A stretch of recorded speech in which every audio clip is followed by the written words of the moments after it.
Hi, and welcome back to Scatterplots 101.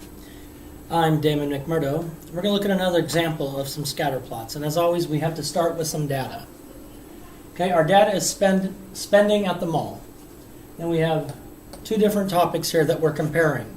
It's a comparison between two different pieces of data. Okay, amount of time is going to be in this column, and that's based in hours. The amount of money is in this row, and it's based in money. So amount of money in dollars, amount of money in hours, or amount of time in hours, sorry. And we have our graph here where we're going to put our scatter plot on there. The things we're going to do first, we're going to write a title. So let's think.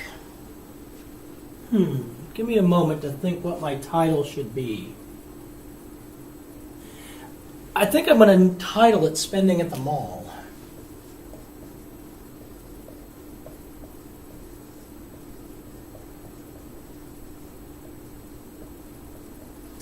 I kind of came up with that all by myself, so if you came up with something different, don't feel bad. I've been doing this a while, so I got this here. All right, the second thing we're asked to do in this problem is to write the ordered pairs. And we're going to take this information here, and we're going to list all of the ordered pairs. It's important to know the ordered pairs before we put them on the scatter plot, because if you don't know what you're scatter plotting, then you're all just confused. So our ordered pairs are going to be in this order. So our first ordered pair is going to be 2, 10. Then we have 6, 35. We have 3, 17. We have 1, 10. We have 2, 15. We have 2, 18. We have 5, 25. We have 4, 20.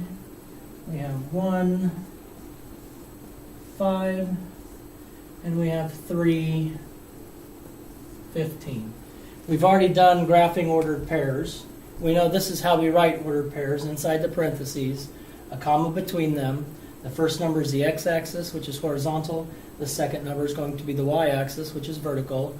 As some people like to say, you walk, which is horizontal, the x, and then you get in the elevator and go up. Okay, some people like to say that. I just try and remember that horizontal, vertical, go in that order. Next we have to do is we have to choose a scale for each axis. Choose a scale for each axis.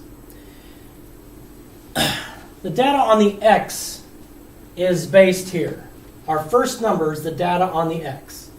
And since we have 2, 6, 3, 1, 2, 2, 5, 4, 1, 3, our biggest number is 6. Our lowest number is 1. So we need our numbers need to go between 1 and 6. So let's see what we have here. Obviously we start with 0. 1, 2, 3, 4, 5, 6. Boom, shakalaka. So we're going to count 1, 2, 3, 4, 5, and 6. Now we got to say what these numbers stand for. So if we go back and we look at our table, those numbers stand for the amount of time. And that's in hours. Okay, since we have our x-axis, which is the amount of time, our y-axis is going to be the amount of money. In dollars. So the y-axis is our amount of money in dollars. Now we got to think about what our interval is going to be. What are we going to be counting by? What is each section going to be worth? So let's look at what we have here. Our smallest is 5. Our largest is 35. So we have to go 5 to 35. So let's just do some thinking here. Can we count by twos? 2, 4, 6, 8, 10, 12, 14. Not going to work. Obviously, we can't count by ones, because that would be 7. Maybe threes. 3, 6, 9, 12, 15, 18, 21. Not going to work, because I got to go all the way to 35. So let's try fives. 5, 10, 15, 20, 25, 30, 35. That covers our smallest, which was 5, our biggest, which is 35. So we're going to choose an interval of 5. Our scale is going to be 5s.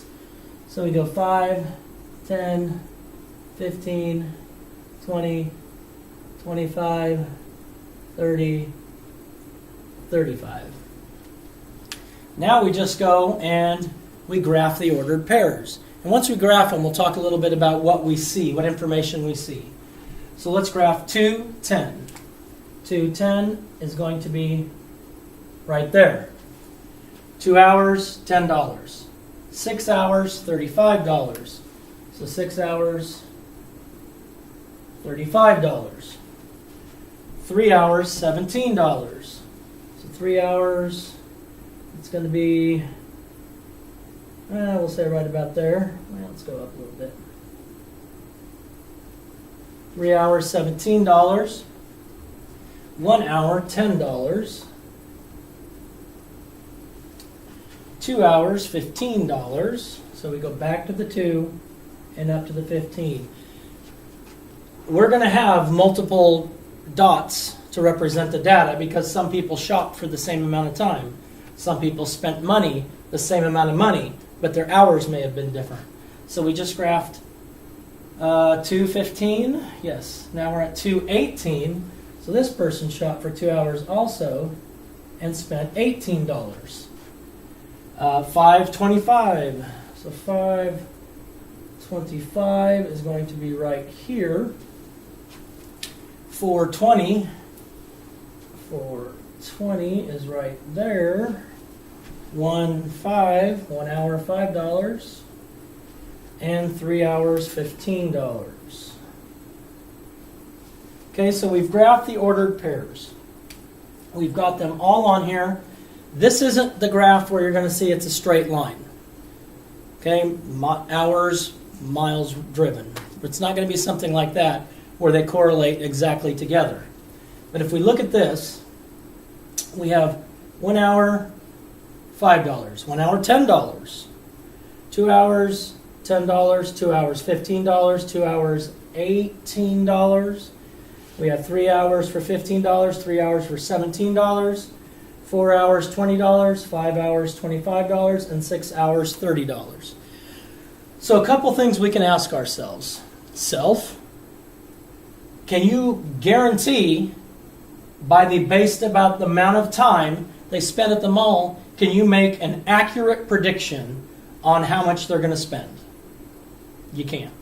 Because some people spent 2 hours, and these were just the people they asked, obviously, because there wasn't just this many people in the mall. That would be crazy. There wasn't just 1, 2, 3, 4, 5, 6, 7, 8, 9, 10. There were more than 10 people in the mall, I'm going to guess. But we can't say for a certain, if you spend 2 hours in the mall, you're going to spend that much money. So this doesn't necessarily correlate. However, if you look at 6, the more time, the more money. 5, the more time, the more money.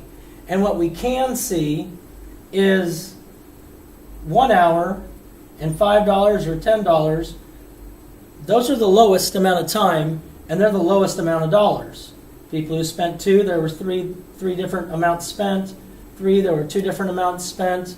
But then when you get to 4 and 5 and 6, it starts to rise significantly. So we can't say for a fact that if you spend this much time at the mall, you're going to spend this much money.